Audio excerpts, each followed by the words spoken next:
Y என்ன பண்ணிகிட்ருக்க? நான் வந்து ஸ்னோவில் விளாண்டேன். காலையிலேருந்து கோல்டு இல்லை, லாஸ்ட்டு 3 டேஸாக கோல்டு. இரும்பிக்கிட்டே இருக்கேன். அப்புறம் வேறு என்ன, ஆஃபீஸ் போகல இன்னைக்கு. பார்த்தேன் மண்டேயில் நிறைய எண்ணெய் இருந்துச்சு. என்னையோடைய 3 நாளாக சுற்றிட்டுருக்கேன்றதுனால தலை குளிச்சிட்டேன். எட்டி பார்த்தா ஸ்னோ. போகாமல் இருக்க முடியுமா? ஸ்னோ கோச்சிக்காதா? போய் ஆடிட்டு செம்மையாக ஆடிட்டு நான் கத்திட்டு சிரிச்சிட்டு நான் மட்டும்தான் இருப்பேன்னு பார்த்தா, அப்புறம் அந்த பக்கம் தூரமாக வந்து ஒரு குட்டி குழந்தை வந்து அவங்க அப்பாவை டார்ச்சர் பண்ணி இது என்னது ஸ்னோவை பில்டிங் கட்டுறோன்னு சொல்லி எல்லாம் கட்டிகிட்டு இருந்தாங்க. பார்த்தேன். நானும் வரட்டுமான்னு கேட்டேன்.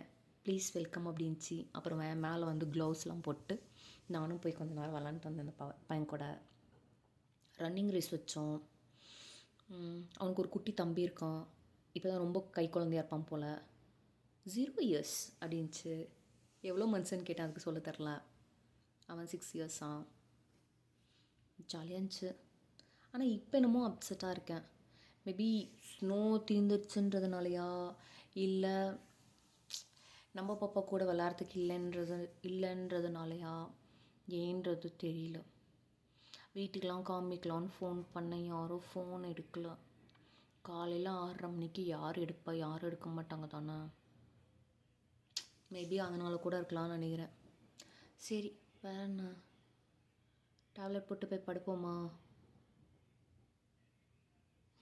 நடைச்சிட்டு பேசி தான் தூங்குவேன். என்னால் அப்படிலாம் தூங்க முடியாது. ஆல்ரெடி ஒரு மாதிரி தனியாக இருக்க மாதிரி இருக்குது. அதனால் பேசி